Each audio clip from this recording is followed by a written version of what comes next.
Estamos preparados para começar? Temos muitas cadeiras aqui no palco porque temos vários participantes neste painel para encerrar essa jornada do fórum. Os palestrantes estão se sentando, eu vou começar a apresentá-los. Temos o fórum explorando as soluções legais e de negócio para os novos desafios. Abordagens práticas para os desafios dos direitos de propriedade intelectual para as indústrias criativas. Temos aqui conosco vários dos panelistas. Temos o senhor Gustavo Schotz, professor da Universidade Austral da Argentina. Temos também Sandra Garim, da Comissão de Novas Tecnologias da Ordem dos Advogados do Uruguai. Temos também Diego Dressler, secretário-geral de Agado, que é a entidade que colabora com essa atividade do dia de hoje. E também volta conosco a senhora Concepción Sáenz Garcia, professora titular de Direito Civil, coordenadora do Grupo de Pesquisa e Desenvolvimento de Propriedade Intelectual e Industrial da Universidade de Valência da Espanha. E também volta aqui conosco a senhora Virgínia Melgar, presidente da 5ª Sala de Recurso. Peço desculpas que eu perdi a linha aqui. Como eu estava dizendo, ela é do Escritório de Propriedade Intelectual da União Europeia, EUIPO. E Mariano Riccieri será o moderador. Ele é líder do projeto Alinvest Verde DPI. Ele estará moderando este painel, então damos as boas-vindas a todos. Obrigada. Muito obrigado. Temos aqui o nosso painel de conclusão, que é explorando os modelos de negócios e soluções legais para esses novos desafios. Estes desafios são colocados pela digitalização, e se nós o olharmos de diferentes perspectivas, podemos dizer que é algo recente ou algo arqueológico, mas eu acho que neste painel vamos ter uma abordagem bastante ampla. Quero compartilhar uma advertência. É um painel que tem uma abordagem bastante diversa deste tema, e eu não sei por que eu fico surpreso, porque eu sou o moderador e eu não compartilhei instruções sobre o painel, então eu acho que é normal. E temos uma vantagem aqui, porque o meu trabalho, principalmente, foi organizar as apresentações de hoje. Vamos começar com algumas apresentações que estão mais conectadas do ponto de vista temporário e vão acompanhar o fluxo das apresentações anteriores.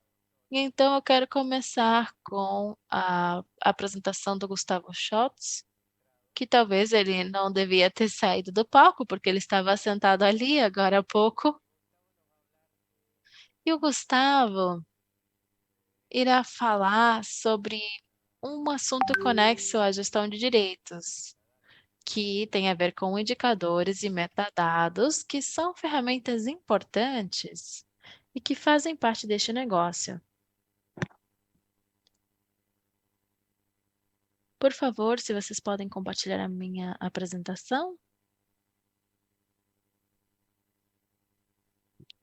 Bom, estão os slides aqui na tela. O regime jurídico para o empresário ou para o empreendedor é como um dado. Então, eles vão considerar isso como um input, e no modelo de negócios que eu tenho, preciso levar isso em conta porque preciso ter controle sobre isso.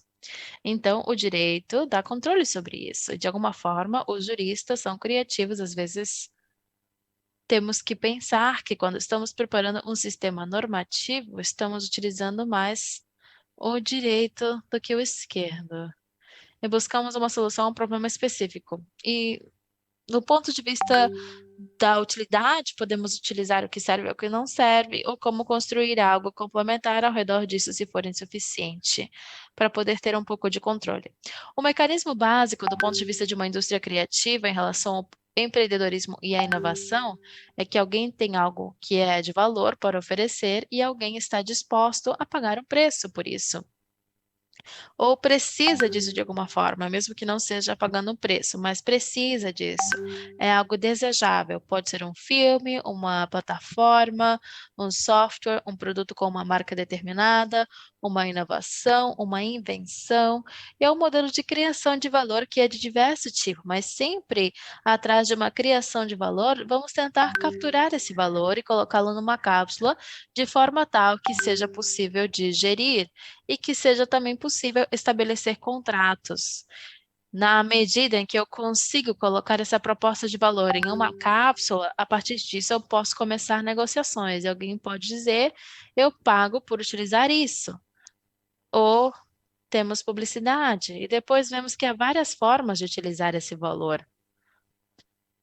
É necessário que nós tenhamos controle, porque se não houver controle, os bens intelectuais e materiais podem perder um pouco e estar limitados, e todo mundo quer ter uma emulação ganhadora e todo mundo quer se parecer a quem desenvolver algo que é engenhoso, que tem valor, etc. Seja o que for, seja um programa de TV ao vivo, seja um show, e por trás disso vem um modelo de negócios que diz: bom, essa é a minha criação, eu consegui captar valor por contratos, por direitos de autor, por marcas, por informação confidencial, uma combinação disso tudo. E o meu modelo de negócio será como obter uma renda ou como tornar isso sustentável, e não necessariamente será através de um royalty.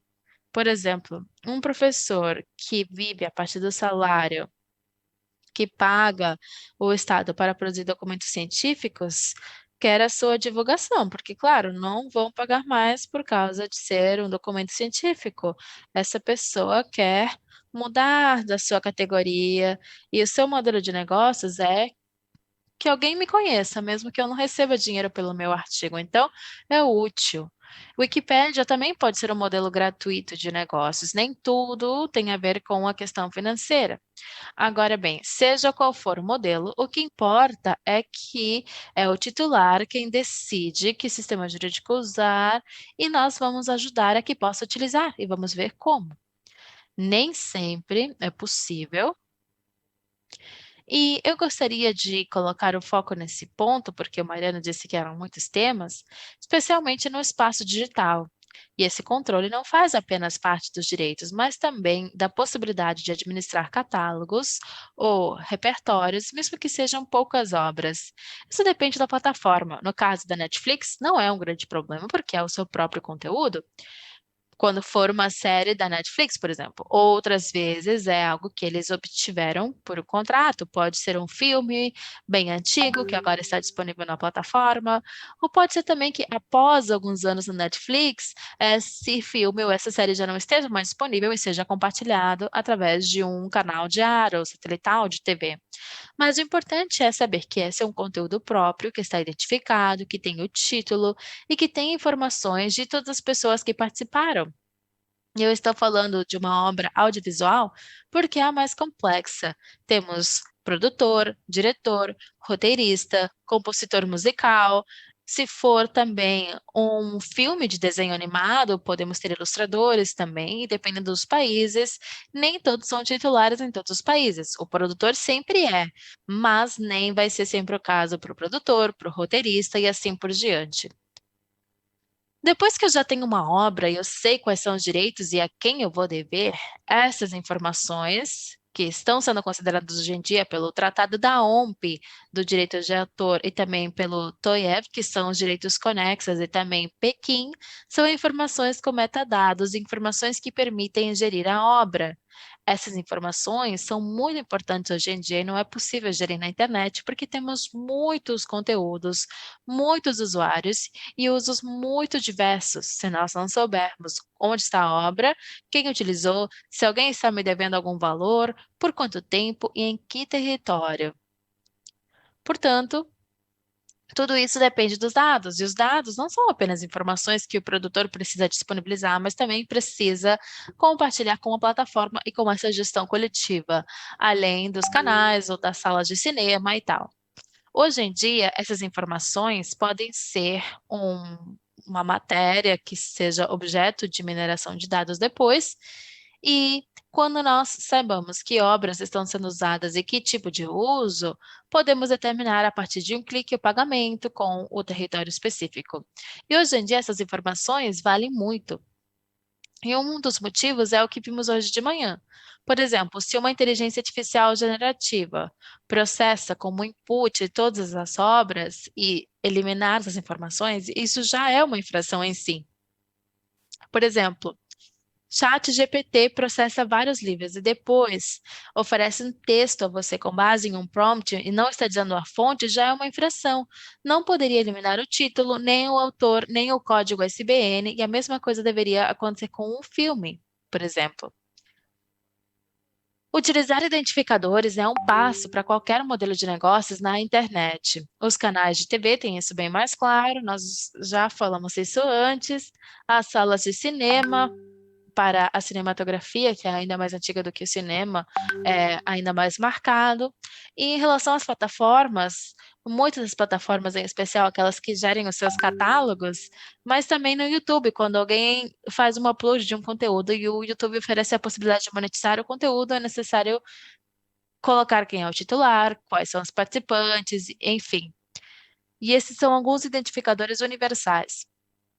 Por exemplo, há alguns identificadores para autores científicos, para autores literários. O mais conhecido para nós é o ISBN, porque é dos livros. Também há um de publicações científicas, de composições musicais, de interpretações musicais com fonogramas. E o problema, geralmente, tem a ver com a duplicidade de identificadores para uma mesma obra ou prestação. Se um fonograma tiver 5 identificadores, então é possível que isso acabe filtrando, porque a plataforma digital vai pagar por um só, e os outros 4 podem ficar perdidos. Às vezes, quando temos uma questão de gestão coletiva, pode ser que exista um dinheiro suficiente ou significativo de música que não foi identificada. Hoje em dia, muitas tarefas que podem ser feitas de forma automática e nem é necessário ter uma planilha manual para dizer que tipo de música estamos reproduzindo no rádio. Tudo isso é identificado, às vezes com um trechinho é possível entender que música que autor que é, o intérprete e tal, porque pode ser que existam várias versões e qual é a casa discográfica. E todos esses são indicadores. Aqui temos um caso de exemplo.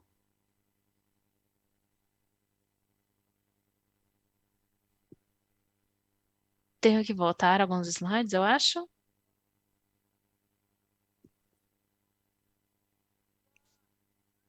Bom, estamos despedindo.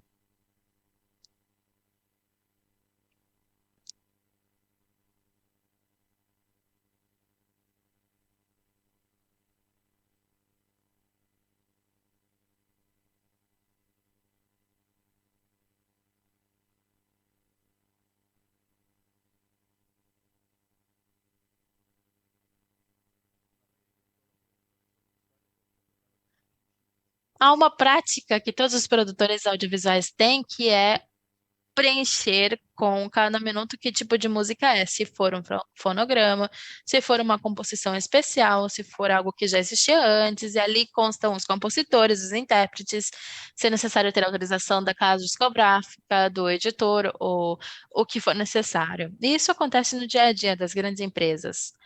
Mas o que acontece com os nossos empreendedores ou produtores autônomos? Muitas vezes estão apenas começando.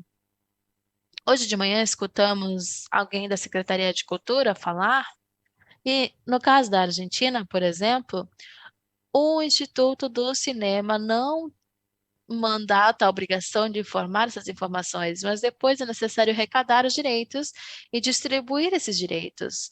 E há muitas informações que faltam, e isso faz com que o dinheiro não chegue a quem precisa chegar e que as pessoas que têm que pagar não paguem. Aqui temos um modelo de relatório utilizando identificadores que podem existir, que é o ISAM e o EIDR. O ISAM é um indicador europeu e é gerido por uma entidade específica, a ARIPSAM, que é a agência da ISAM para a América Latina, e depois temos EIDR, que é de Hollywood. Hoje em dia podem ser solicitados os dois, porque são de agências diferentes, e esse número pode ser localizado nos diferentes fluxos de informação que as plataformas utilizam. E dessa forma, podemos saber se o uso é legítimo ou ilegítimo e qual é a arrecadação determinada. Também serve para bloqueio e gestão de conteúdo online. Aqui temos um exemplo de uma plataforma da França que permite, quase que em tempo real, com apenas alguns poucos segundos de diferença, bloquear a transmissão ao vivo de um jogo de futebol, mas poderia ser de qualquer outro esporte, poderia ser um show de música ou qualquer outro tipo de espetáculo que esteja sendo transmitido por ar, por cabo ou por satélite. Então, quando falamos de modelos de negócios no âmbito digital, indica que há obras ou prestações que precisam estar identificadas e que têm uma carga específica de dados que depois é transmitida para o distribuidor precisa utilizar isso para fornecer relatórios completos, com detalhes, e uma plataforma não consegue utilizar a desculpa de dizer não tenho conhecimento efetivo. Quando começava aquela legislação, as plataformas costumavam dizer: eu não posso ser punido porque eu não sei o que acontece, eu não tenho controle. Isso acontecia há 25 anos, mas hoje em dia já não é assim. As plataformas sabem tudo, sabem até se eu estava bebendo café quando eu estava assistindo o filme ou não. E sabem quanto tempo eu assisti um filme, quem estava assistindo, porque também recomendam coisas, também compartilham publicidade específica, recomendam os filmes do gênero que eu gosto, e assim por diante. Então, hoje em dia, isso não é uma opção. Mas as grandes corporações fazem algo muito bem, que também os nossos pequenos usuários, empresas e produtores da nossa região precisam fazer. Estão apenas começando, às vezes com muito esforço e até mesmo, às vezes, com financiação pública. Nós, de uma forma direta ou indireta, temos que também providenciar as ferramentas para que isso possa ser traduzido em monetização, em ingresso de renda e que depois essa renda chegue a quem precise chegar.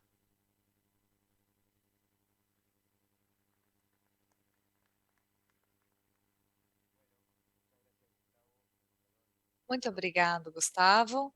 Peço desculpas por interromper com a tosse. Estou com um pouco de catarro. Vamos continuar então com os modelos de negócios e também unindo um pouco com a questão que vimos hoje de manhã, no que se refere à inteligência artificial, nos direitos de autoria e os mercados que se geram mediante a inteligência artificial especificamente, algo que já comentaram hoje de manhã. Possíveis mercados secundários de prompting, por exemplo, que a professora Concepção Sainz vai nos oferecer. Muito obrigada, Mariana. É um grande prazer estar aqui novamente com vocês. Ainda não fui embora.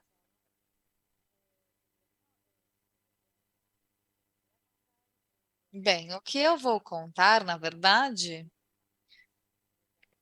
é algo que provavelmente vocês já conhecem. É um aviso para mostrar algumas questões de termos e condições aos que estamos sujeitos quando usamos um serviço de inteligência artificial generativa que geralmente aceitamos sem ler realmente. É um clássico da nossa vida como usuário e consumidor. Cada vez confiamos mais.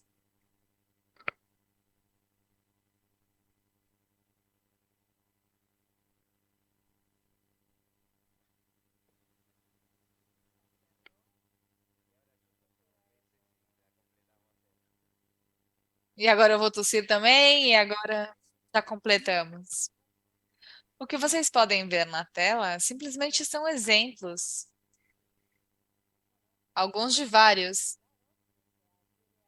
Bem, são os termos e condições que nós aceitamos com a prestação de um serviço. E falo desse mercado principal, de ter uma filiação, pode ser por uma questão de chat GPT, pode ser Midjourney ou pode ser qualquer outro que ofereça serviço.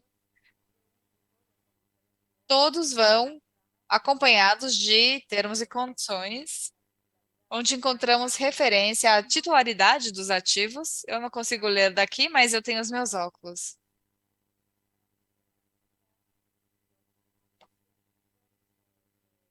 Aqui em Midjourney, por exemplo, temos a isenção de garantia, somos donos de todos os ativos que criamos com este serviço, na medida máxima possível, segundo a legislação aplicável, com algumas exceções. Se você é uma empresa ou colaborador de uma empresa com renda superior a US$ 1.000 ao ano, você deveria estar filiado a um plano Pro Omega para ser proprietário dos seus ativos. E quem você então não é proprietário dos ativos que está gerando com essa ferramenta, porque você não pagou o serviço necessário. Esse seria um exemplo. Também temos aqui a seção de direitos. Ao usar os serviços, você oferece a Midjourney, seus sucessores e assessores, o licenciamento de direitos de autoria perpétua, mundial, não exclusiva, sublicenciável, gratuita, livre de qualquer tipo de royalties e irrevogável para reproduzir, preparar trabalhos derivados, mostrar publicamente, etc, etc. O modo oculto, você está usando tudo isso e os resultados que está produzindo são publicamente visíveis e podem ser reutilizados. Quando sabemos, por exemplo, na Europa, nada pode ficar aberto, definido por padrão. Isso são questões que, devido à globalização e por este tipo de ferramenta existente, estão as diferentes legislações, e o que nós assinamos na União Europeia não se ajusta com este tipo de termos. Por exemplo, a arbitragem da Sociedade Americana de Arbitragem. É complicado que eu consiga ter qualquer problema para ir resolver no fórum de arbitragem. Depois entramos no marketplace, que também é um mercado secundário que foi criado devido às ferramentas de inteligência artificial, onde um usuário pode comprar um dos prompts ali oferecidos e, a partir disso, ter outro resultado. E então, podemos comprar, mas depois não podemos iniciar um negócio com isso, com isso. Ou nem ter nenhum tipo de rédito ou lucro com isso. Também diz que todas as instruções disponíveis no mercado são propriedade intelectual dos respectivos criadores. E não temos nenhum tipo de direito.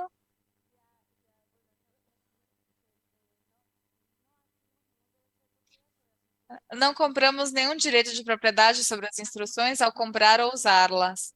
E você é responsável de confirmar que o uso feito pelas instruções não tenha nenhuma infração sobre direito de autoria, marca ou outros direitos de propriedade intelectual de terceiros. Ou seja, também existe uma transferência de responsabilidade, e apenas são alguns exemplos, mas podemos escrever livros inteiros onde o titular precisa estudar para defender os seus direitos. O que eu gostaria de manifestar com estes exemplos é que estes termos e condições dos novos modelos de negócio que foram criados mediante a inteligência artificial ou devido à inteligência artificial podem impactar as expectativas ou ter influência, às vezes positivamente, às vezes negativamente, na intenção de empreendedorismo de qualquer usuário das plataformas, porque aqui vemos. Peço desculpas, estou indo para trás.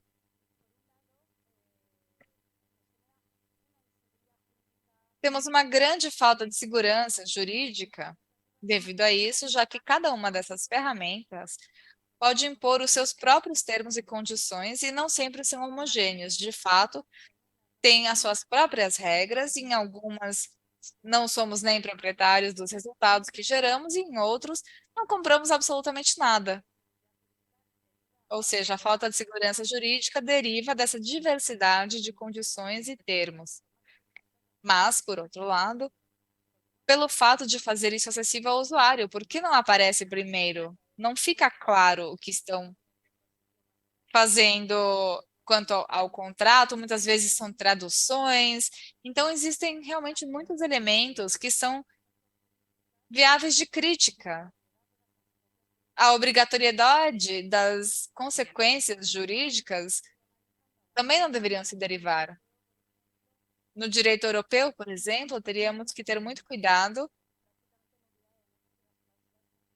e muitas dessas cláusulas dos termos que afetam a titularidade dos direitos são nulas, porque se eu faço a filiação com uma plataforma que gera conteúdos, mas depois com os resultados não posso fazer o que eu preciso fazer, eu quero fazer, a realidade é que a cláusula que afeta a titularidade sobre o resultado é completamente limitante e não tem nenhum tipo de finalidade para o negócio que eu quero fazer, para a minha empresa, por exemplo. Então, nesse caso, poderia fazer fracassar o negócio, o contrato jurídico. No que se refere à cessão de direitos sobre os ativos, eu entendo que muitas dessas condições têm vários problemas para oferecer um fundamento que seja válido. Então, por isso, com a titularidade dos direitos de autoria, eu faço a conexão com a intervenção que tive hoje de manhã, porque sabemos que, pelo menos do que é a minha teoria, alguns daqueles resultados que não são originais poderiam ter o nascimento de um direito de autoria para o usuário. No que se refere aos direitos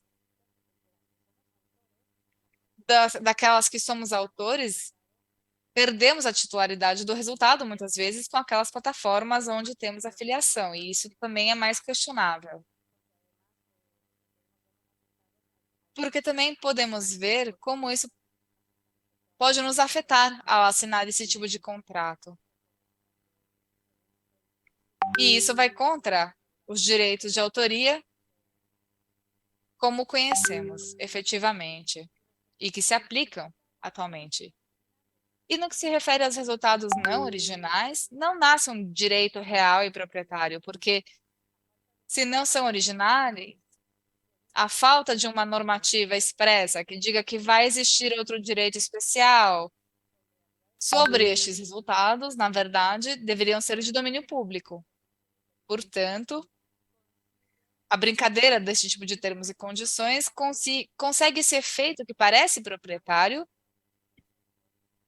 que uma plataforma permite com todas as possibilidades de negócio que tem em função do uso dos usuários dessa plataforma. Bem, a minha missão aqui, então, era destacar este assunto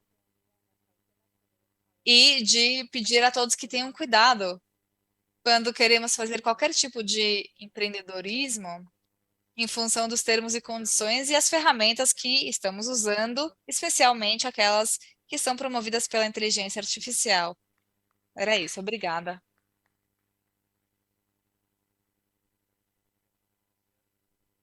Bem, a continuação, passo a palavra a Sandra Garim,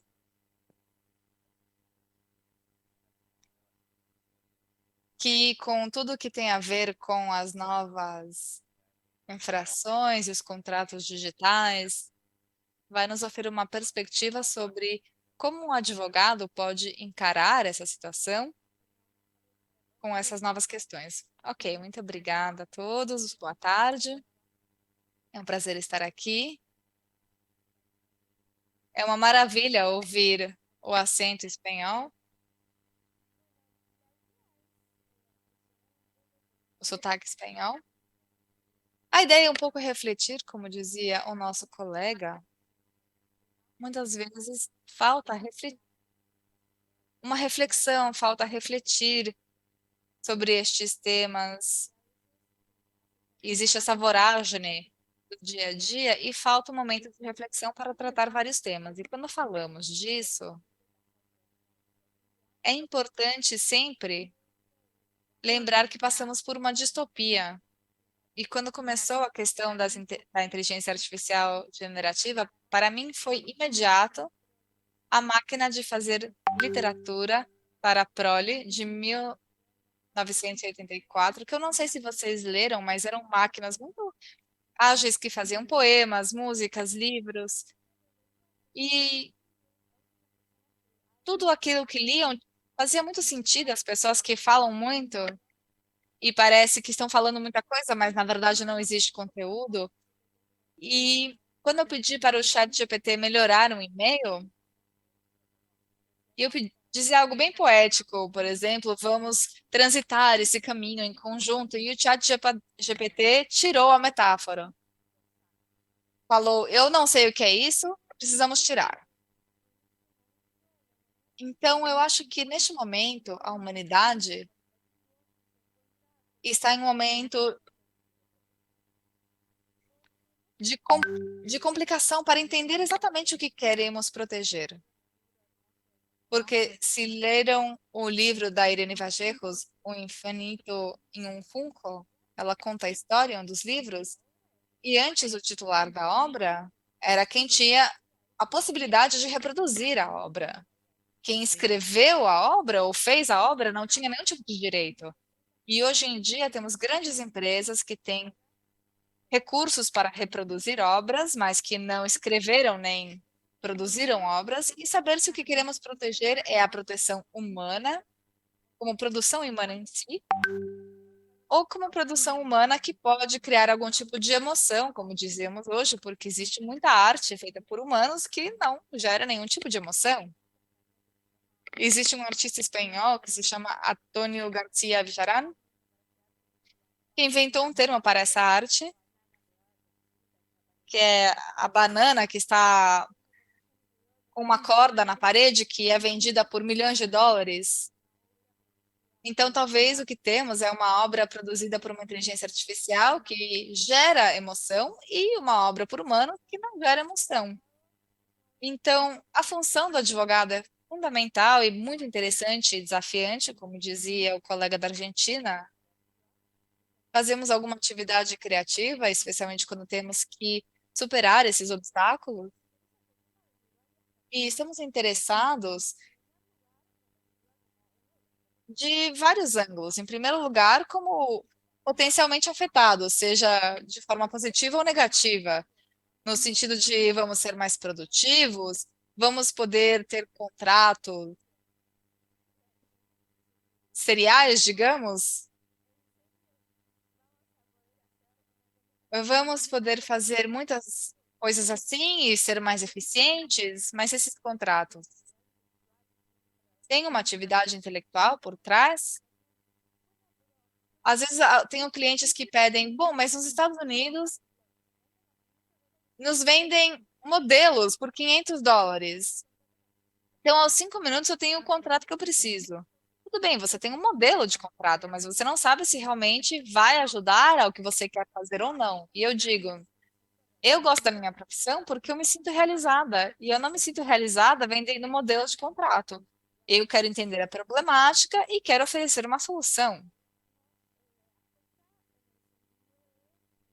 Também vai nos afetar quanto a como vamos poder ter o exercício da nossa profissão.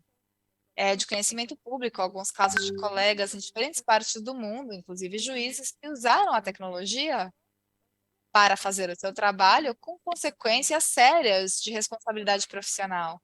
Isso, na ordem dos advogados, é algo que estamos falando com muita prioridade este ano, para que os profissionais realmente entendam como funciona a tecnologia e também possamos entender o que nos pode oferecer e onde também temos que nos autolimitar quanto ao seu uso. E também na parte do exercício profissional, conhecer realmente as habilidades que devemos desenvolver para trabalhar a nossa profissão em um mundo que é tão mutável. Então, neste sentido, eu sou fã de um canal que se chama BBVA, Aprendemos Juntos, que existe um especialista em Leonardo da Vinci, e ele falava sobre a transversalidade dos conhecimentos de Leonardo da Vinci na produção de algumas coisas que, inclusive, ele não chegou a terminar e ficaram sem concluir, mas nós, tradicionalmente, nos focamos na especialização em uma área, uma vara do direito, e, às vezes, nesse tipo de situação, pode nos favorecer ser um generalista, para poder conectar diferentes pontos, e para isso precisamos de um pouco mais de abstração, que não estamos obtendo, pelo menos vemos que os alunos não estão chegando a esse nível. Hoje em dia, as pessoas que estão se formando começam a se especializar apenas em cursos de atualização, porque se tem uma legislação nova, eles querem estudá-la, eles querem entendê-la, porque não sabem aplicar as características do direito a qualquer tema novo. E muitas vezes essas questões não se resolvem com o direito estritamente da propriedade intelectual. Às vezes temos que entender os fundamentos do direito civil para realmente poder resolver a situação. Às vezes também temos um papel fundamental na resolução de controvérsias ou de problemas. E às vezes, as disputas é a única forma de resolver alguns assuntos. Existe uma autora que escreveu um livro muito interessante que se chama A Idade do Capitalismo e Vigilância, onde ela tem uma ideia bem interessante, que é a Revolução Industrial, onde existiu uma exploração da natureza, e a revolução que estamos vivendo agora é a exploração da natureza humana. Então, é possível que nós possamos ver os efeitos das aplicações de todas as tecnologias, uma vez que a nossa natureza já seja diferente. Isso não foi necessário fazer com nenhum tipo de legislação nem regulamentação que pudesse impedir isso. Não quero dizer que não existe legislação. As pessoas que impactaram de forma tão importante a humanidade não têm nenhum tipo de responsabilidade. E nesse sentido, no Uruguai, temos dívidas muito grandes com os processos coletivos e os interesses difusos. Se uma plataforma hoje quer colocar a jurisdição do Uruguai, pode ficar tranquilo que aqui o processo coletivo que vai ser iniciado não vai funcionar, porque não funcionam. Não temos regras para saber quem pode promover, como controlar as diferentes partes, o que devemos seguir como processo, como determinar os danos específicos dos indivíduos. Não temos nada definido e, às vezes, temos que resolver porque pode ser a única forma de resolver a questão. Então, na verdade, o que eu queria era comentar essas ideias, falar que a Ordem de Advogados, na Comissão de Novas Tecnologias, que começou este ano, estamos tratando de abordar todas essas questões, tentando também nos treinarmos e nos capacitarmos, porque temos que entender como esses sistemas funcionam, porque, como dizia a colega, podem existir obras que são originais, mas às vezes somos titulares, às vezes não, e do que depende que uma inteligência artificial, que tem uma base de dados e o treinamento, possa ter dois resultados iguais ou parecidos ou não. E tudo isso também implica que precisamos ter um diálogo muito próximo e muito fluido para tentar resistir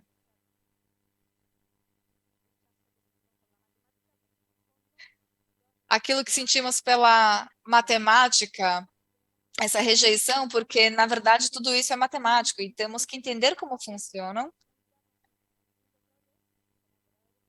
para poder então cumprir diferentes funções com operadores jurídicos e tratar ainda mais as ideias que deixamos de lado, como a teoria geral do direito ou as grandes instituições do direito, para poder oferecer uma solução quando não temos nada previsto na lei, inclusive quando podemos defender questões humanas que vão além do modelo de negócio de uma plataforma.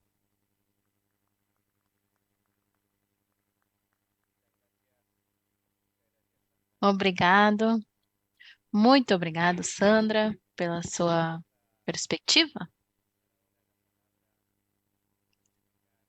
Agora passamos a palavra para a Virginia Melgar. Ela já foi apresentada anteriormente, mas eu queria complementar. A Virginia é uruguaia e ela também é francesa, não é mesmo? Você quer que eu mostre o passaporte? É, por favor. Mas ela é do Uruguai, é do departamento de Minas, de Lavacheiro, de Minas. E ela também é presidente da quinta sala de recursos da UIPO. Eu a conheço há bastantes anos. É uma honra ter você aqui. Muito obrigado. O IPO é uma organização grande e eu pertenço também a essa organização e administra direitos de propriedade intelectual, sempre tentando encontrar as formas mais eficientes de poder administrar esses direitos, principalmente de marcas, de desenhos industriais. E ela é uma usuária da inteligência artificial aplicada aos processos.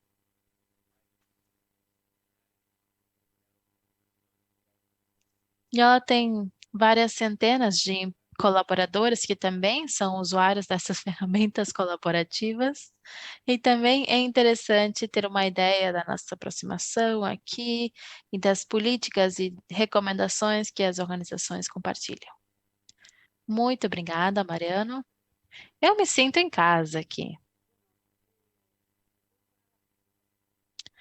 Podem compartilhar os meus slides, por favor? Bom, essa é a foto aérea do escritório, como o Mariano disse.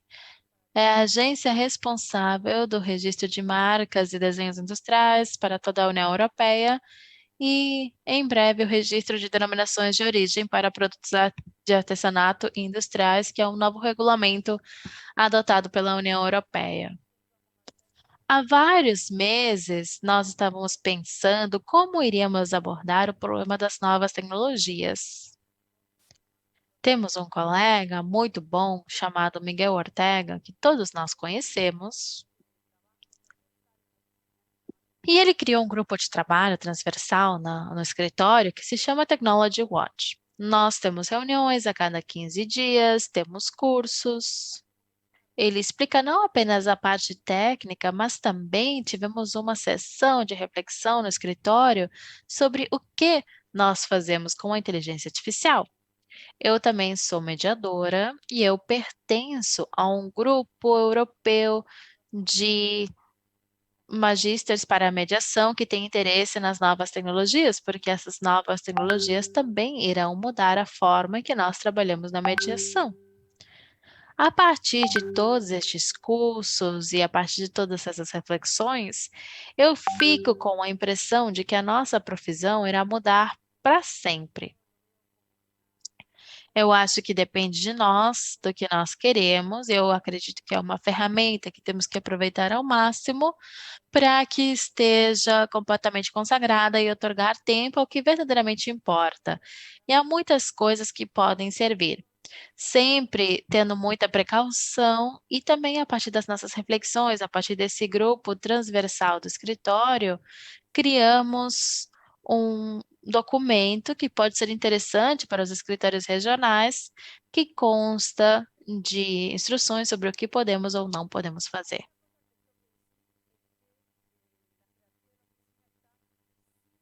O primeiro que eu devo dizer é que a hierarquia do nosso escritório está 100% por trás do uso dessa ferramenta. Então, temos alguns licenciamentos quando são ferramentas que requerem de pagamento e o que os líderes do nosso escritório querem é que nós nos sintamos familiarizados. Lógico que temos alguns que gostam mais disso. Eu tenho um no meu escritório que poderia escrever uma tese de doutorado sobre inteligência artificial. E eles gostam muito de experimentar e tal. Mas depois também começamos a receber documentos de advogados que visivelmente estão escritos por uma máquina, porque é difícil de entender, e também misturados com o Google Translate. Então, nós tivemos que começar a refletir, mas também a pensar o que vamos fazer. Vamos devolver e vamos dizer para o advogado que não entendemos? O que vamos fazer com algo desse tipo? Um documento com motivos de recursos que não faz o menor sentido. Coloca o nome da sala de recursos como Senado, por exemplo, algo bem estranho.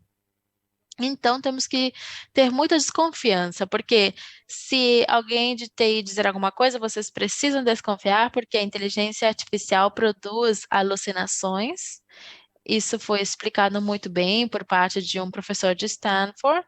Então, o tempo todo temos que testar e temos que ter uma leitura humana também. Aqui temos as principais ferramentas de inteligência artificial que nós utilizamos no escritório, principalmente o chat GPT, nessa nova versão de pagamento, que é bem mais poderosa. E o que nós estamos fazendo agora, além desses grupos em que aprendemos e trocamos ideias? Temos três atividades diferentes. Temos algumas diretrizes internas, eu vou compartilhar onde vocês podem encontrá-las no nosso site. Temos muitas atividades de formação. Nós temos um listado de pessoas que são referentes em termos de, de propriedade intelectual no mundo inteiro e fazem transmissões de forma virtual. E também a nossa área de informática trabalha em ferramentas de inteligência artificial para nos ajudar. Por exemplo, a distribuição de casos de recurso entre as quatro salas de marca que nós temos é um algoritmo. E às vezes nós ficamos muito chateados e pedimos explicações, e como assim que este caso da Itália não veio para essa sala e foi para outra, enfim. E o coitado do engenheiro trata de explicar como que o algoritmo trabalha. Na verdade, somos nós que criamos o algoritmo. Nós dizemos para a máquina, todos os casos em alemão você manda para a primeira, para a segunda e para a quinta.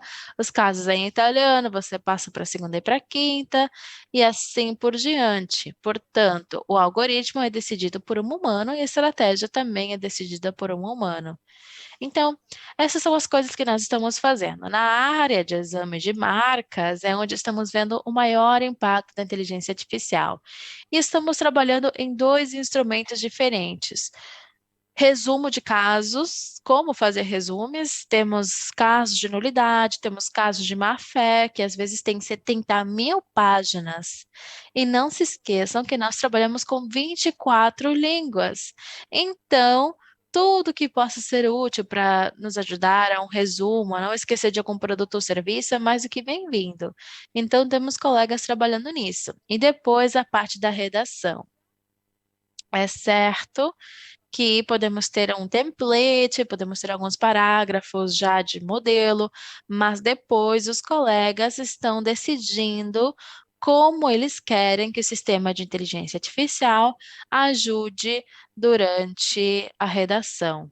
Como eu já disse, não esquecer de nenhum produto nem serviço, ter cuidado com a tradução. Às vezes, trocamos de língua durante o processo, algumas línguas que nós não trabalhamos com tanta facilidade e assim por diante. A área jurídica esteve responsável pela redação de uma comunicação do diretor executivo sobre as diretrizes que nós vamos aplicar para nós mesmos. Então, isso é algo válido para o próprio pessoal do escritório. Não podemos utilizar a inteligência artificial para um texto oficial, por exemplo.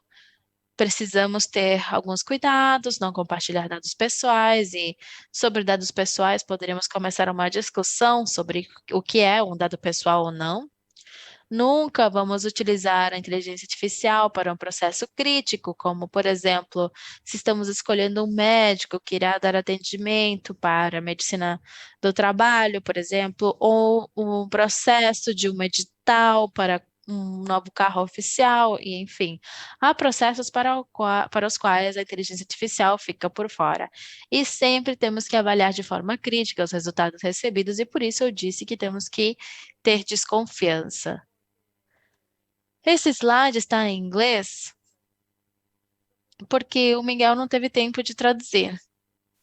E os companheiros do Technology Watch Group dizem que nós estamos apenas na pré-história, que a inteligência artificial será muito mais poderosa do que vemos hoje em dia, que isso é apenas o surgimento dessa tecnologia e que a profissão e o mundo da propriedade intelectual mudou para sempre, nunca mais será o mesmo. Ao mesmo tempo, nos dizem que não precisamos ficar tristes, que não precisamos sentir nostalgia, porque a mudança pode ser para melhor, mas que tudo depende de nós. Eu acho que, no final de contas, essa é a mensagem que queremos deixar hoje. A inteligência artificial é criada por humanos para humanos, então nós decidimos o que queremos, que, que seja de ajuda ou não. O Miguel me disse: daqui a 2 semanas você vai ter um novo curso, então sempre temos que nos atualizar. No escritório estamos sempre refletindo.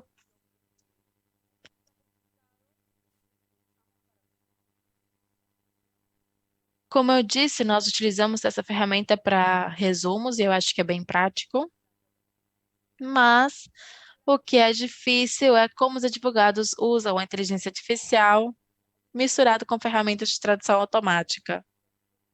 Então, nesse sentido, estamos um pouco perdidos e temos que ser criativos, como dizemos hoje de manhã. Então, no meu caso, eu tenho enviado o documento de volta, pedindo que eles enviem uma redação que seja compreendida por um ser humano.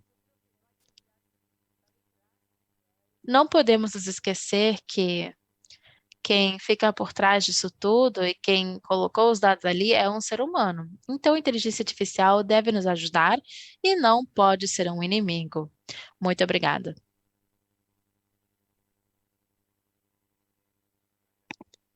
Ótimo, muito obrigado, Virgínia.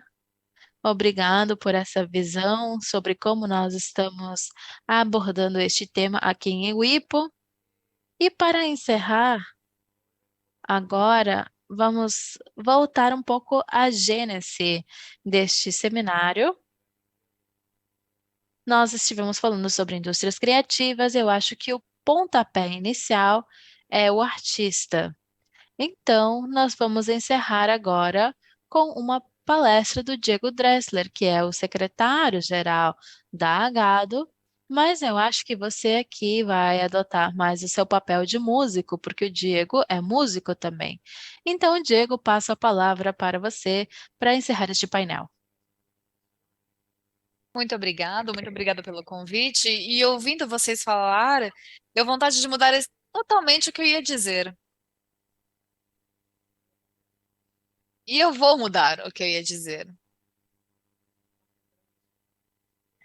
Mais cedo, alguém me fez algumas perguntas para os vídeos que estão fazendo. Eu havia feito uma apresentação sobre as mudanças do modelo analógico ao digital, mas eu acho que, na verdade, vocês estão falando de inteligência artificial completamente. Então, eu quero contar a minha experiência com a inteligência artificial, que quando tudo começou, a primeira coisa que fizemos foi pegar o ChatGPT e quem é músico quis ver o que acontecia. Então, a primeira coisa que eu fiz foi dar algum tipo de direção, versos de 8 sílabas e que a rima fosse em décima. E aconteceu qualquer coisa. O resultado foi péssimo. Diego, você pediu que não houvesse nenhum tipo de violação dos direitos de autoria? Não, eu não pedi nada disso. Eu só pedi que escrevesse algumas coisas, mas eu achei pouco específico. E o que fomos compartilhando nos grupos dos colegas, artistas e também com a minha família, eu tenho uma família de músicos, foram coisas pouco específicas. Aí eu comecei a perceber que existe um diálogo de ida e volta. Então eu comecei a mandar algumas ideias, talvez um pouco mais intensas. Então eu pedi para escrever alguma coisa sobre a infância. Acabamos de escrever sobre a infância.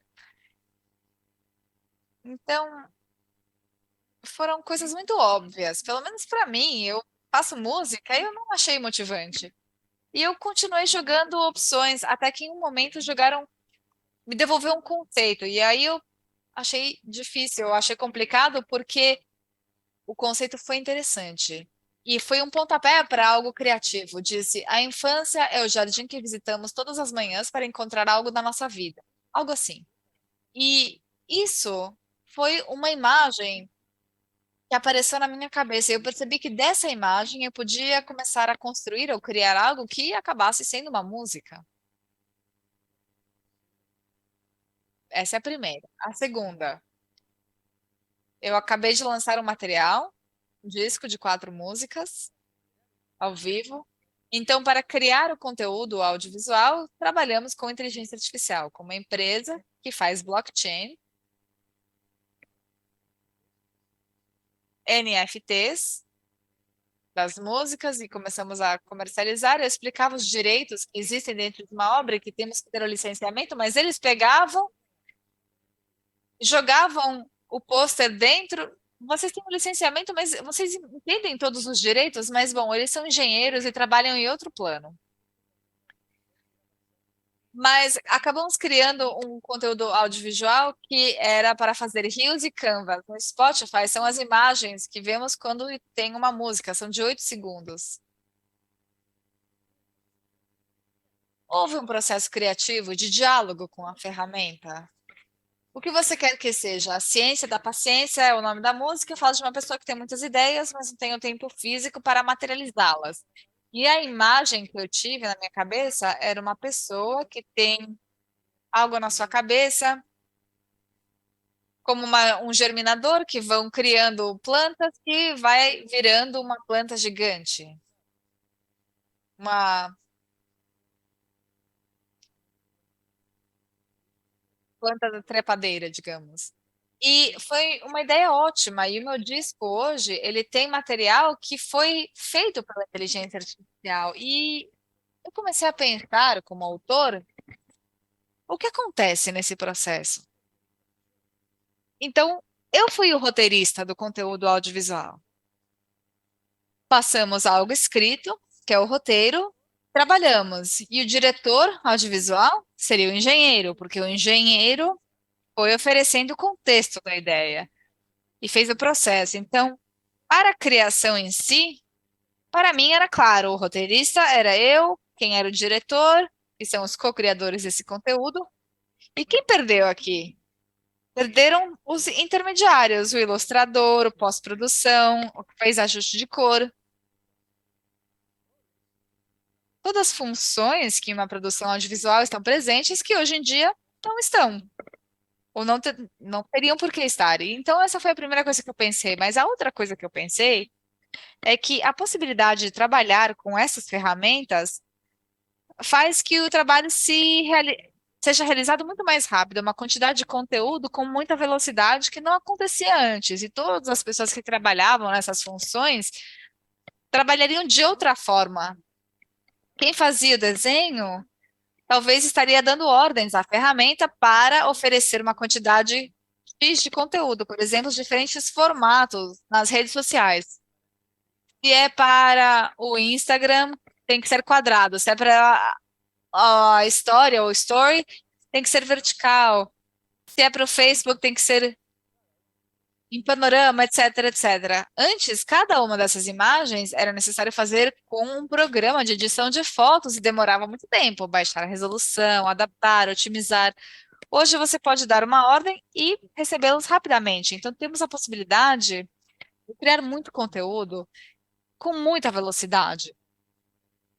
Então eu achei isso bem interessante também. Então, no final, voltamos ao que vocês estavam dizendo. Eu vejo que é uma ferramenta que vai nos ajudar a materializar muitas ideias de uma forma mais efetiva, mais rápida, e que antes não conseguíamos. Talvez há 20 anos atrás, se eu queria gravar uma música, e vou dar um exemplo X, mas se fosse funk, do estilo Funkadelic, que é um grupo de funk nos Estados Unidos, seria muito difícil conseguir tocar isso. Ou gravar no Uruguai com uma banda de funk que tivesse esse som. Graças a essa ferramenta, hoje alguém que não sabe tocar um instrumento pode materializar a ideia que tenha. Eu acho que, no que se refere à comunidade criativa, pode ser uma ferramenta incrível. E usando ela de forma correta, pode ajudar a que muitas pessoas possam materializar as suas ideias. Eu não tenho muito mais para dizer, porque eu sinto que estamos em um momento, como diz Bauman, uma modernidade líquida. Não sabemos o que vai acontecer, nada é sólido, e tudo está mudando, mas o que eu menos quero fazer é ter uma atitude reativa ou pensar que o passado sempre foi melhor e o que está chegando é o fim da criatividade, o fim dos humanos. Realmente é um desafio. E eu acredito que toda transformação tecnológica também criou um novo conceito, um novo direito. Por exemplo, a imprensa começou a entender que existiam pessoas que escreviam livros, demoraram 2 ou 3 séculos até que a Rainha Ana fez o estatuto no século XVIII da Rainha Ana. Então, depois, os mecanismos mecânicos apareceram e depois, então, não era necessário ter um músico para tocar música ao vivo, porque então passou a existir o estúdio de música e passaram a criar discos. E tudo isso foi o que criou esses direitos. Então, eu acredito que estamos no momento do nascimento de um novo direito, vai haver um nascimento. Estou falando agora do pensamento que tenho neste momento, porque estou pensando nisso. Para mim, vai ter um novo tipo de direito, porque é claro que os programas de inteligência artificial recebem informação daquilo que existe, copiaram essa informação e colocaram no sistema. E estão mudando de uma forma rápida. Mas eu acho que essa mesma inteligência artificial, se é ética e conseguimos uma regulamentação de que se mantenha na ética, com esse conteúdo criativo gerado, existe 5% de criação do Gustavo, 3% de criação da Sandra, porque deve existir claramente o rastreamento do que foi usado e como. Então, eu imagino, pensando como uma ideia, uma utopia, que é possível ter o licenciamento para essas empresas, as empresas que são comerciais, que podem pagar algum tipo de compensação e que é possível distribuir porque a informação está disponível. Então, eu acho que pode ser um momento para que os criadores, assim como eu, como autor, recebo pelo uso da rádio, das plataformas de streaming, de download, que também apareça o uso pelo programa de inteligência artificial. Tudo aquilo que você criou, alguém, em algum momento, o programa usou essa informação para criar outra coisa e você tem esse lucro. Pode ser o futuro? Talvez sim, talvez não. Obrigada.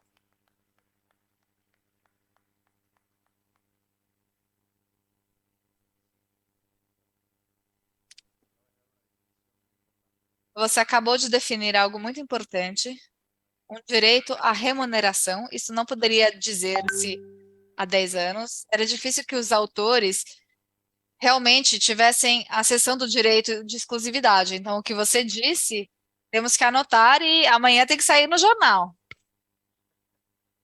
É, que perdido por perdido, né? Temos alguma pergunta do público? O que o Mariano não disse é que não é apenas músico, mas é também advogado. Peço desculpas. Fez faculdade de Direito, claramente. Pergunta, sim. Olá, boa tarde, Francisco. Elbert, da Corte Suprema. Pergunta para a Concepção, falando das palavras que a Sandra comentou. E a pergunta é sobre a lógica. Pensando na teoria geral do ato jurídico, de que forma essas criações de inteligência artificial generativa, ao não ter um resultado correto, específico, e pode ser o resultado apenas da sorte, pode ter direito à propriedade? Estou processando essa pergunta. O chat GPT não está funcionando. O nascimento do direito de autoria sempre foi o fruto de um ato real. Então, é um nascimento de um direito originário. Quando não existe os requerimentos, não existe esse direito, essa reação.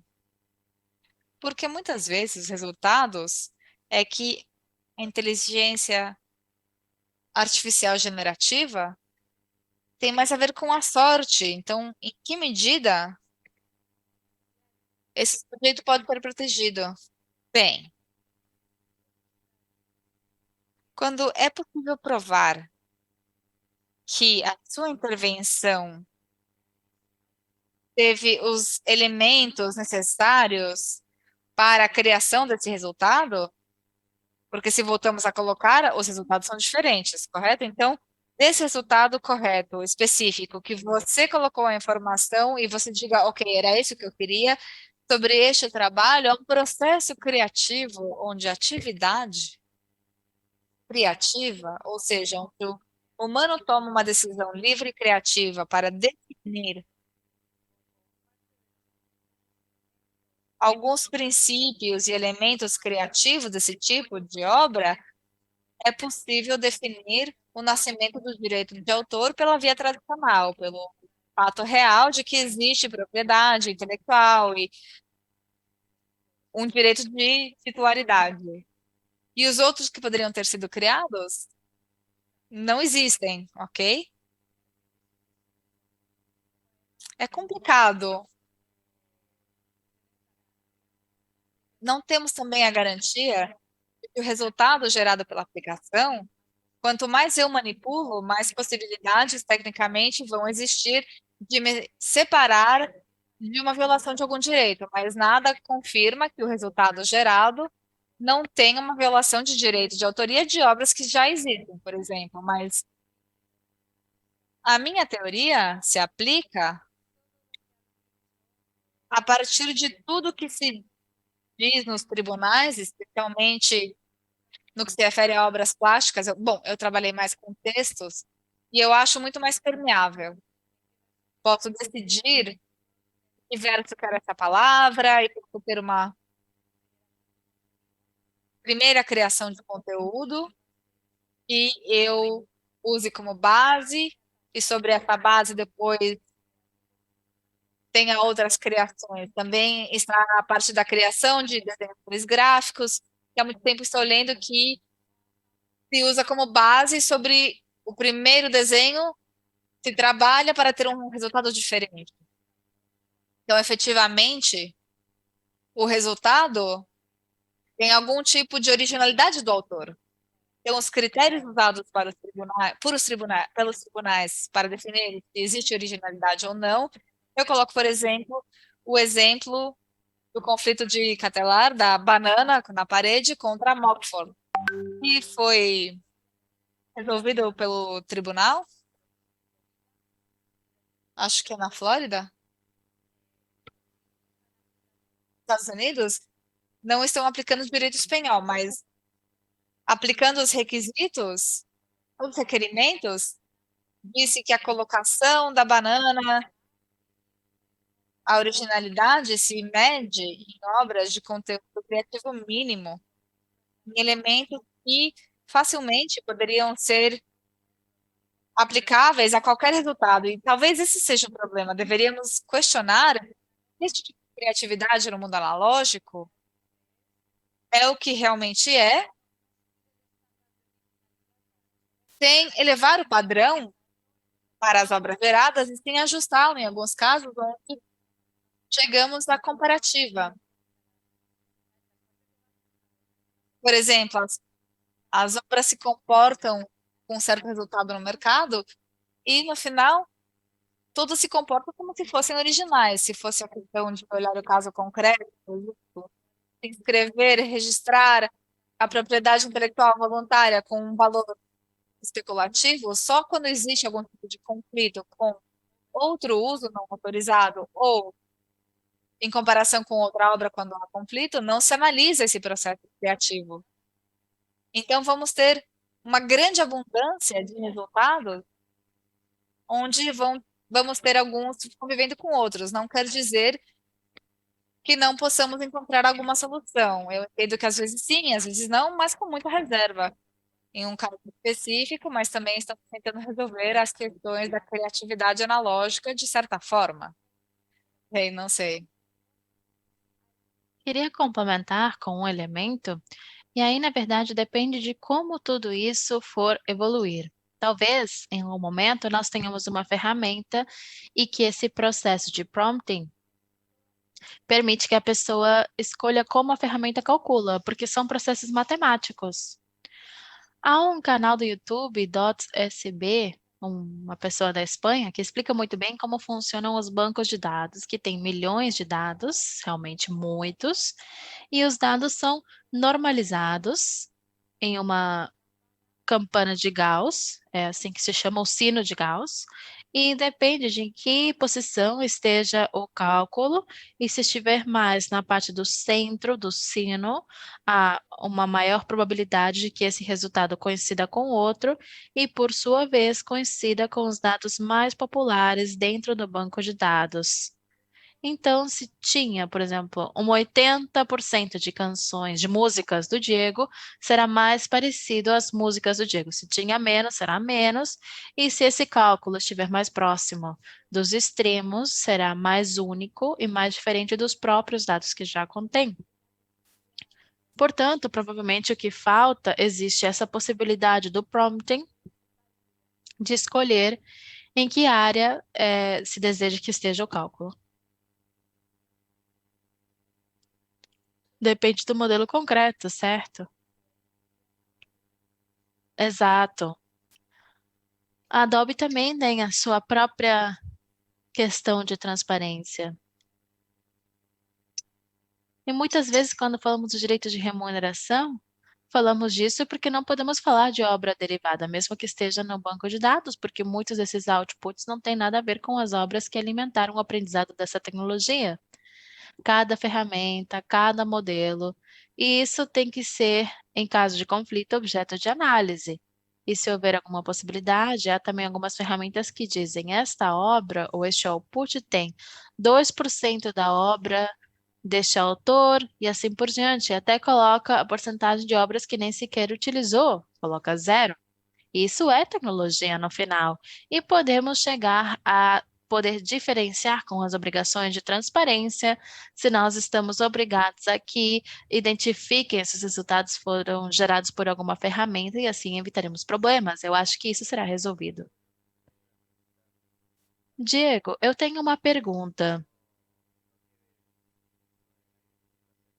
E eu não quero que o que a sua palestra era originalmente fique perdido no ar. Então, eu gostaria que você pudesse comparar como autor e como músico essa passagem do analógico para o digital com esse momento que estamos vivenciando agora. E qual o impacto que isso tem, tanto como criador, quanto com a sua visão sobre os direitos? Eu acho que é uma pergunta bem ampla. Bom, acho que talvez podemos compartilhar os slides. Bom, basicamente, no mundo analógico, eu sempre comento que eu tinha uma banda de uruguaios, claro, e o mais importante era poder ir para a Argentina e para Buenos Aires. E nós tivemos a chance de assinar um contrato com uma empresa da Argentina, ficamos muito felizes, fomos em Buquebus até Buenos Aires, fomos lá no escritório, assinamos o contrato e voltamos para o Uruguai muito felizes. 3 ou 4 meses depois, fomos de novo para Buenos Aires e a primeira loja de Musimundo que nós fomos procurar ali na parte de rock uruguaio e começamos a procurar o meu, o nome da minha banda era Ursi. Começamos a pesquisar e por trás dos CDs do Quarteto de Nós, que é uma outra banda, encontramos e tiramos uma foto com uma câmera de 1,3 megapixels, que era as primeiras câmeras digitais, bem antiga. E foi incrível, porque depois nós conseguimos também trabalhar no Paraguai e no Brasil e estávamos muito felizes. Mas imaginem só o que era chegar a um lançamento regional ou até mundial. E essa coordenação nos diferentes territórios. Eu comento isso considerando a situação atual. Hoje em dia, se eu lançar uma música ou lançar um álbum, nós podemos programar o dia com o agregador digital. O agregador digital é o distribuidor, e esse dia, esse álbum, essa música estará disponível no mundo inteiro se eu quiser. E horas depois eu estou recebendo mensagens de alguém que está escutando na Patagônia, ou em Espanha, ou no Canadá. Isso é algo incrível. É uma mudança muito importante. A nossa música está no mundo inteiro e essa é uma ótima notícia para os artistas independentes. Antes, conseguir uma distribuição acarretava ter algum acordo com alguma casa discográfica que tivesse uma distribuição territorial ou fosse uma distribuidora grande, mas se você não conseguia acessar a isso, você não podia divulgar a sua música. E era muito importante porque você não podia compartilhar a sua música. E hoje em dia, nossa música está em todos os lugares. E o problema é como fazer com que as pessoas escutem, porque às vezes os algoritmos desviam a que você escute uma música ou outra, ou esse mundo da lista de reprodução e as recomendações das próprias plataformas têm uma lógica própria em si que nós ainda estamos tentando entender. E como eu sou músico, eu peço desculpas mais uma vez a todos os profissionais do direito, mas eu não quero deixar de mencionar o que nós, como autores ou como intérpretes, estamos perdendo neste mundo digital. Gustavo falou sobre isso também. A divisão é muito mais injusta do que era o modelo anterior, que já era injusto. Antes, para poder ter a edição de um disco ou de um CD, nós tínhamos que passar por agado, no caso do Uruguai, para pagar pelo número. E era simplesmente um licenciamento fonomecânico, que era a autorização expressa do autor para que esse artista pudesse gravar essas músicas e o produtor fonográfico pudesse comercializar. Então, nós tínhamos um direito exclusivo. E nós não percebemos na época que isso era muito importante, porque nós cobrávamos por esse licenciamento fonomecânico e também pelo direito de comunicação. Se era muito reproduzido, nós também cobrávamos. Mas o que acontece hoje em dia nos espaços digitais ou nas plataformas? Talvez nós podemos acabar sabendo que alguém gravou uma música nossa e está sendo reproduzido em algum momento, porque há uma anarquia no mundo digital. Talvez uma artista grava uma música de um outro autor. Eu posso gravar uma música da Florência Nunes, ela está ali no público, e eu posso subir essas músicas e colocá-las disponíveis no Spotify. Talvez a Florência nunca sabe disso, nunca vai ficar sabendo. E o que eu digo com as minhas músicas, talvez não é agradável para a Florença. Talvez ela não gosta, ou talvez eu coloquei a música da Florença em um álbum que tem um caráter político, e a Florença não quer isso, e é um direito moral. Então, estamos perdendo esse direito, que é um direito moral, mas também é patrimonial, essa questão do licenciamento mecânico, e aos poucos está começando a ser instaurado, e alguns agregadores começam a pedir, mas nem todos os agregadores digitais, e há muitos músicos que podem utilizar agregadores que geram códigos de uma forma bem simples, acaba gerando conflitos e nem pedem um licenciamento fonomecânico. E eu também não quero deixar de mencionar uma outra questão, porque eu também sou intérprete, e é que não há pagamento de direitos conexos de intérpretes. E houve um problema muito grande aqui no Uruguai ano passado, e é algo que acontece em muitos países, está sendo discutido no Brasil agora. Esse direito também não está sendo pago. Portanto, a divisão é pior do que era feita no entorno no espaço analógico anteriormente. Então, isso faz com que nós, que somos músicos e também somos intérpretes e também somos produtores, porque estamos com os álbuns, estamos tocando, estamos cantando, fazemos os contratos e às vezes até consertamos algum cabo, porque essa é a lógica da nossa vida. E nós acabamos pensando como produtores, porque nós sabemos que no espaço digital a grande parte do dinheiro está quando você tem essa propriedade, você é o dono. Então, como produtores fonográficos estamos pensando mais, e não tanto como intérpretes. E há alguns artistas que eu admiro muito que têm essa lógica ou podem se adaptar a essa lógica. Então, existe uma espécie de mudança de conceito no foco da indústria criativa. E hoje em dia, os músicos pensam como produtores e não tanto como intérpretes ou como músicos em si. Em dezembro, quando começou essa discussão, que foi uma discussão bastante complexa, eu ouvi alguém falar e essa pessoa disse o seguinte: acontece que essa questão de gravar instrumentos já não funciona mais. Hoje em dia você pega uma amostra, um sample, e no seu quarto você cria uma música, e você grava e você coloca online. E é ótimo, tudo bem, mais do que bem-vindo, mas não é a mesma coisa. E a outra parte não é que já deixou de funcionar, porque nós somos seres humanos e temos alma, e temos que cuidar disso também. E eu acho que estamos aí nesse processo. E agora, pensando na inteligência artificial e o que vem pela frente, é o mundo em si.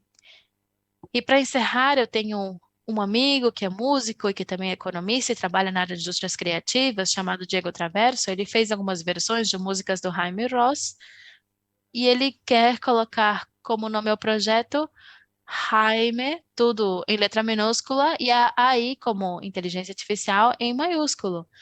E ele fez uma versão de Doraste Convention, essa música, e é incrível. Mas eu disse que ele não deveria publicar, porque é uma espécie de piada interna, claro, mas ele vai ficar com um grande problema. E ele fez uma versão com um rapeiro boricua, então é algo muito bom. Muito obrigada. Alguém tem mais alguma pergunta? Temos uma por aqui?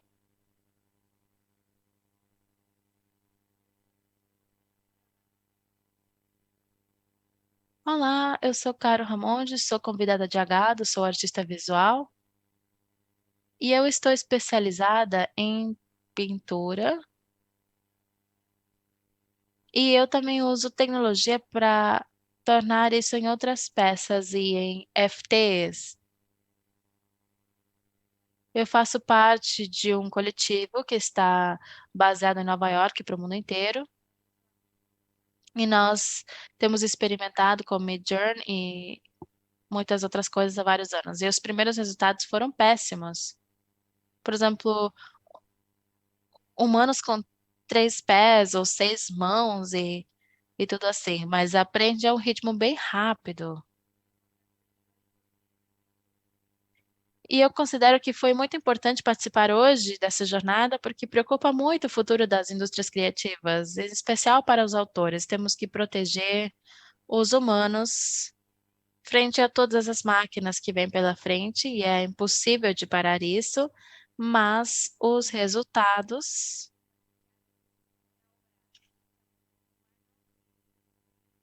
são diferentes. Não é a mesma coisa escutar uma obra feita por um humano do que uma obra feita por uma máquina.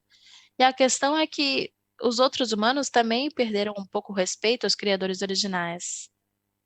E eu acho que deveríamos ter uma legislação que obrigue, de alguma forma, a explicar de onde saiu essa fase de criação de uma pintura, de uma obra de arte. Por exemplo, há prêmios de arte que foram outorgados a pinturas ou a quadros que são uma cópia. Então, por exemplo, na pandemia, muitas pessoas começaram a trabalhar com pintura. E as pessoas que são responsáveis pela escolha dos prêmios de arte, muitas vezes não têm a chance de diferenciar uma cópia do original, de uma obra que foi realmente criada originalmente, nova, não uma cópia de algo que aprenderam a pintar ou coisa do tipo. Então, é muito importante ter clareza sobre isso e saber que temos que proteger o autor original e também oferecer treinamento a quem será responsável pela escolha entre uma opção e a outra, porque nem tudo é igual. Então, como o Diego disse, aplica a mesma coisa que ele comentava na música para arte também.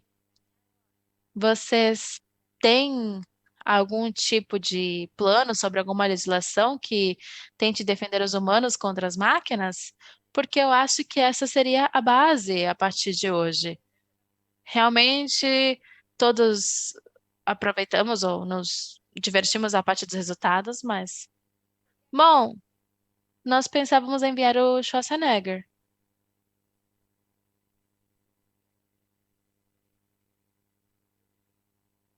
Eu não tenho uma opinião. Eu acho que isso é um processo. Primeiro, não quero responder essa pergunta, na verdade, porque é uma pergunta muito filosófica e ampla, e acho que é uma resposta em parte positiva e em parte não há resposta. Mas eu acho que o que eu gostaria de dizer, porque já estamos chegando na conclusão deste fórum, é especificamente a troca. Em um fórum onde temos presente alguns reguladores, pessoas que aplicam a lei, juízes, pessoas dentro das indústrias criativas, pessoas que estão no mercado associado aos mercados primários e secundários da inteligência artificial. Eu acho que realmente vemos que existe um esforço muito grande na legislação em vários lugares, como diziam inicialmente na manhã, com as palavras do deputado sobre a inteligência artificial e as diretrizes do comércio eletrônico e de tudo que tem a ver com o processo no Brasil e os direitos autorais, mas sem dúvidas existe uma necessidade e estamos em um momento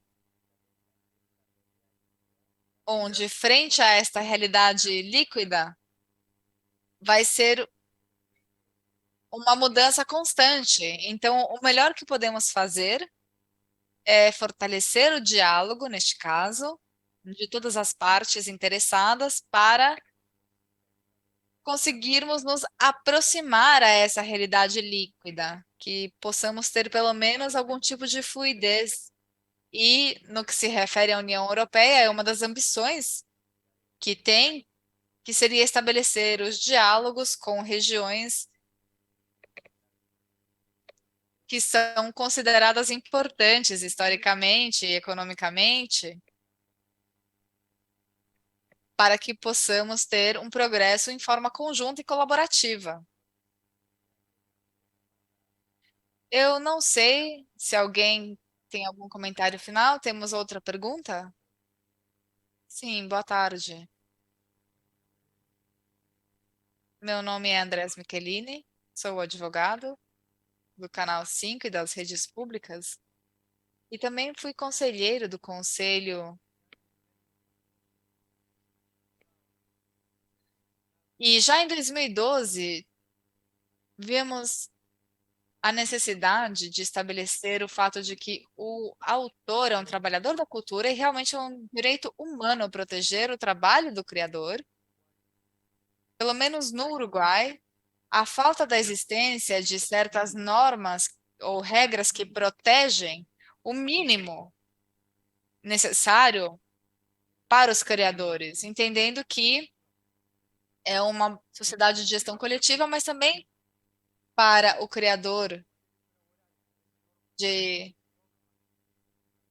Adpic, assim como temos normas heterônimas do direito de proteção, isso que tem a ver com a inovação e a inteligência artificial, já há bastante tempo estou ouvindo,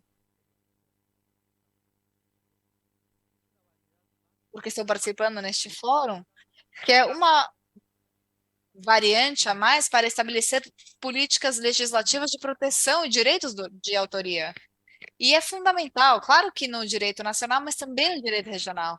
Mas, para isso, é necessário ter uma visualização da política legislativa nesse sentido. E, nesse sentido, essa é a minha opinião pessoal, eu entendo que não chegamos a criar a consciência necessária dentro do sistema político para realmente ter uma lei que proteja o autor com o padrão mínimo para reconhecer que é um direito humano e que o produto é a sua atividade criativa e é o que oferece o sustento de tudo que advém da propriedade intelectual. Isso foi uma pequena introdução, digamos. A pergunta seria se vocês entendem que seria viável percorrer esse caminho, mesmo entendendo que o autor não é um subordinado jurídico, mas muitas vezes é a parte mais desprovista de recursos de direitos. Obrigada.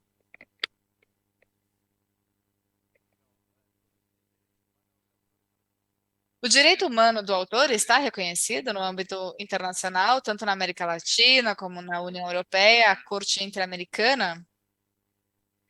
Já tem duas sentenças no Chile que reconhecem o direito moral e patrimonial do autor e da autoria. É verdade.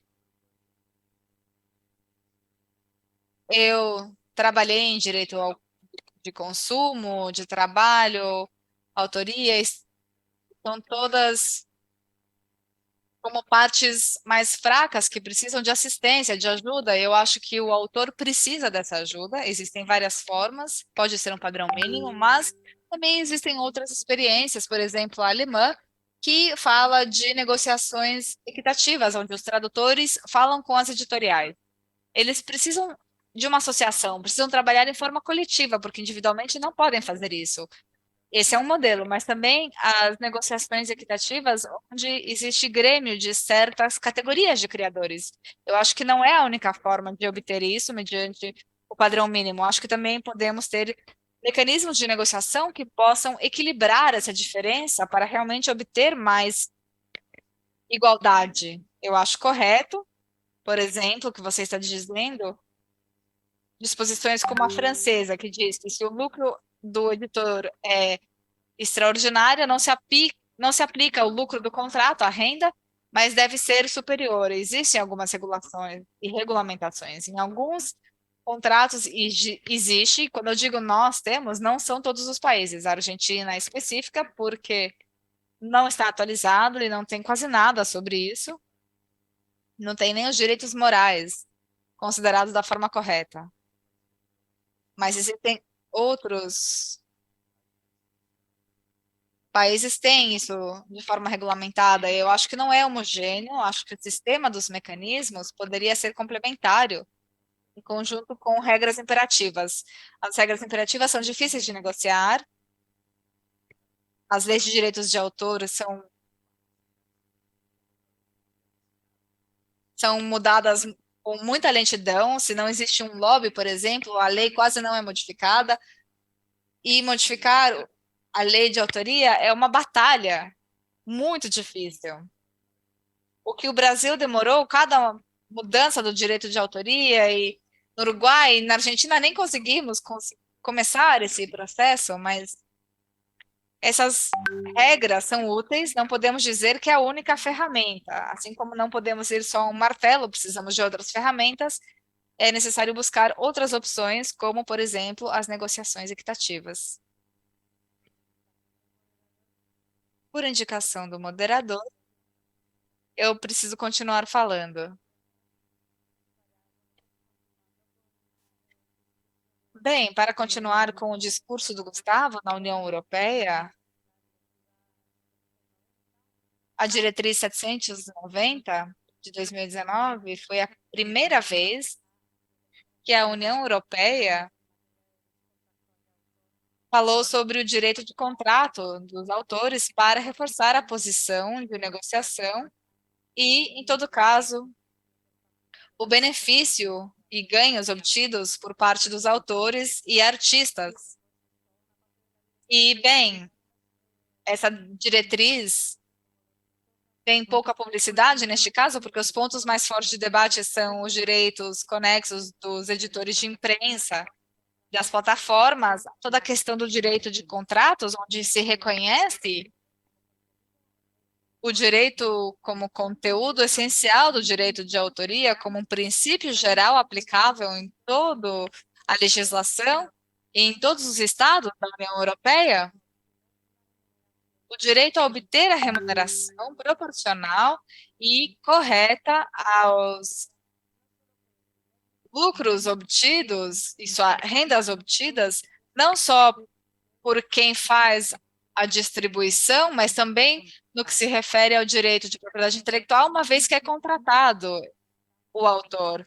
As leis nacionais se implementam em função da implementação da diretriz, algumas com o prazo correto e outras fora do prazo. Fala sobre garantias, por exemplo, a cláusula best-seller, também a possibilidade de resolver aqui no direito espanhol, falamos de deixar sem efeito ou terminar o contrato, porque não existe a exploração correta da obra, ou porque o contrato era pelo limite incorreto dos direitos de autoria, e ofereceram todos os direitos durante a sua vida inteira, inclusive depois da sua morte. Então, deixar uma obra nessas condições, sem que exista uma obrigação por parte da empresa que contrata de realmente divulgar e promover a obra, não é o mais correto. Então, realmente, existe toda uma defesa dos benefícios que se obtém pela exploração da obra por parte dos artistas e dos autores. E essa diretriz reconhece, então, e o que fez a lei alemã foi isso, reconhecer como parte fundamental a exploração da obra, porque senão, por que declaramos esse direito moral, a exploração da obra, sem nenhum tipo de confirmação de que vai poder receber ganhos dessa obra? Então, também, todas essas normas mostram a influência da legislação alemã.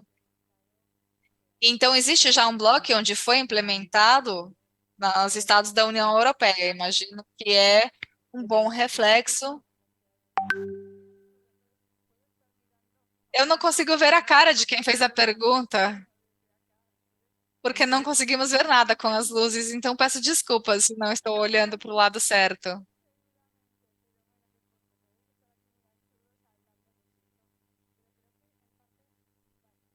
Mas eu acho que é uma boa amostra do que realmente representa o autor humano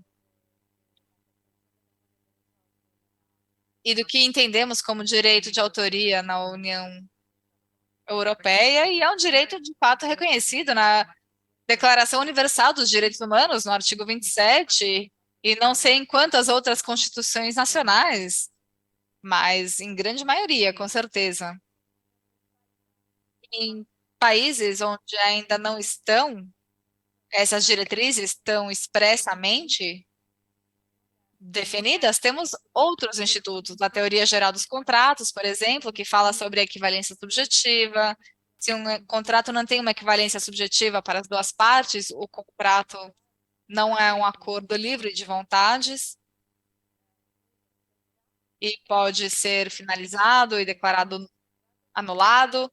Temos a teoria dos quase-contratos, quando uma parte se enriquece sem nenhum tipo de conexão com uma causa, problemas onde não existe uma regulamentação específica, existiu o apoio deste tipo de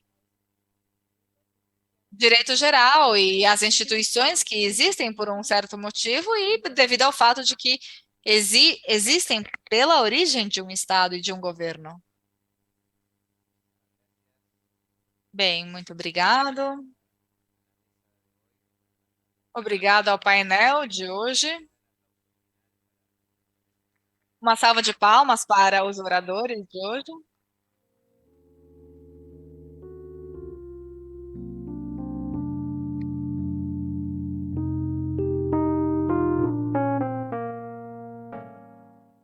Bem, agradecemos então ao Diego, a Concepção, Sandra, Virgínia, Gustavo e, claro, Mariano pela moderação. E estamos finalizando então o Fórum de Inovação Digital e Direitos de Propriedade Intelectual, navegando o futuro das indústrias criativas nos países do Mercosul e no Chile, realizado hoje em Montevidéu e também em streaming ao mundo. Agradecemos às autoridades uruguaias que estavam presentes aqui hoje, especialmente ao governo uruguaio, que foi co-organizador da atividade mediante a Direção Nacional de Propriedade Industrial do Ministério de Indústria, Energia e Mineração do Uruguai e da Agência para o Governo Eletrônico e a Sociedade da Informação e do Conhecimento, a AGESIC, da Presidência da República Oriental do Uruguai. Também queremos agradecer aos colaboradores da atividade de hoje, que é o Ministério de Educação e Cultura, mediante o Departamento de Indústrias Criativas, de CREA, e do Conselho de Direito de Autoria, a Agência Uruguaia de Cinema e Audiovisual, a CAL, e a Direção de Autores do Uruguai, a GADO, e a todos os que estão aqui fisicamente e a quem assiste mediante o streaming. Muito obrigada por estar aqui hoje.